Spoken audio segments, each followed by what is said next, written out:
मित्रों, इंद्रजाल को अक्सर लोग तांत्रिक विद्या, वशीकरण और जादू टोने से जोड़ते हैं।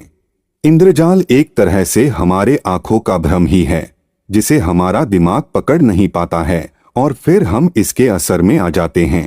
आज के इस वीडियो में हम आपको इसी के बारे में बताएंगे, तो इस वीडियो को अंत तक जरूर देखें।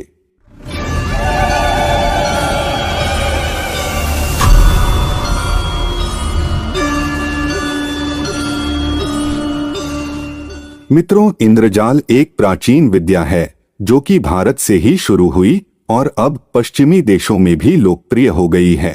इंद्रजाल को जादू विद्या कहना गलत नहीं होगा, हालांकि इस विद्या का गलत इस्तेमाल भी बहुत हुआ है और आज तक भी होता आ रहा है।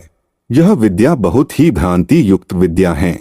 इसके अंतर्गत मंत्र, तंत्र, मोहन, उच्चाटन, वशीकरण, नाना प्रकार के कौतुक, प्रकाश एवं रंग आदि के प्रयोजनीय वस्तुओं के आश्चर्यजनक खेल, तमाशे आदि कई चीजें आती हैं।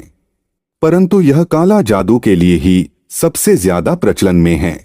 इंद्रजाल जो नाम से ही पता चल रहा है कि ये देवराज इंद्र से जुड़ा है।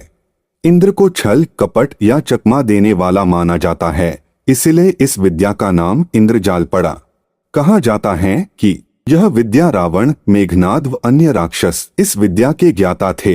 इंद्रजीत तो इस विद्या के महाज्ञानी थे, क्योंकि वह युद्ध क्षेत्र में भी बादलों में छिपकर प्रहार करते थे। इंद्रजीत ने यह विद्या महादेव से सीखा था। इंद्रजीत को यह विद्या बहुत कठिन परिश्रम करने के पश्चात ही प्राप्त हो सका। मित्रों, यह एक भ्रम विद्या है। इस विद्या से किसी को भी भ्रमजाल में फंसाया जा सकता है और उन्हें अपने इच्छा अनुसार नचाया जा सकता है। जो इस विद्या का अभ्यास करते हैं उन्हें ऐन्द्रजालिक कहते हैं।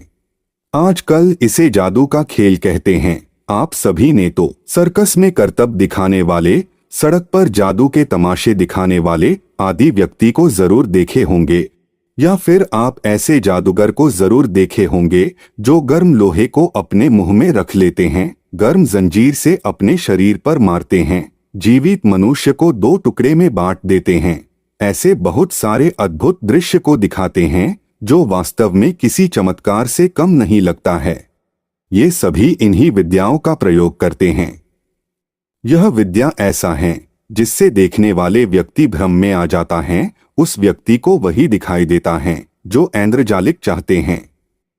कुछ लोग इसका संबंध पौराणिक काल के युद्ध नीति से जोड़ते हैं। इसके अंतर्गत कोई राजा अपने दुश्मन को भ्रम में डालने के लिए इसका प्रयोग करते थे। कामंदक, जो चाणक्य का चेला था, उसने कहा कि पूरी सभा में अपनी बात को रख पाना और सभी को अपने तर्क के लिए राजी करना बहुत कठिन है। इसलिए उन्होंने इंद्रजाल को राजनीति में प्रयोग के बारे में सुझाव दिया। उनके सुझाव के अनुसार कुछ ऐसा होना चाहिए जिससे दुश्मन की सेना में डर पैदा हो जाए, यानी कि अचानक आसमान में अंधेरा छा जाना, बहुत सारे ध्वज का उड़ना, मेघ का गर्जना, बारिश होना आदि जैसे भय उत्पन्न करने वाला प्रयोग। ऐसा करने से सामने वाले शत्रु के समूह में भय उत्पन्न हो जाता था और उनकी सारी सेनाएं छिन्न भिन्न हो जाते थे। यह सब केवल इंद्रजाल से ही हो सकता है। असल में इंद्रजाल वह है जिस पर हमारी आंखें, दिल और दिमाग विश्वास करने के लिए राजी न हो। अक्सर हमें लगता है कि यह हमारी आंखों का धोखा है, परंतु यह दिमाग की चतुराई से होता है। जादूगरों के हाथ हमारी नजरों और दिमाग से कई तेज होते हैं, इसी कारण हम जादू को समझ नहीं पाते। आप यह सुनकर चौंक जाएंगे कि इंद्रजाल नाम की एक जड़ी भी है। यह समुद्री इलाके में पाई जाती है, परंतु यह सारे समुद्री इलाकों में नहीं मिलता है। इसका अलग क्षेत्र है।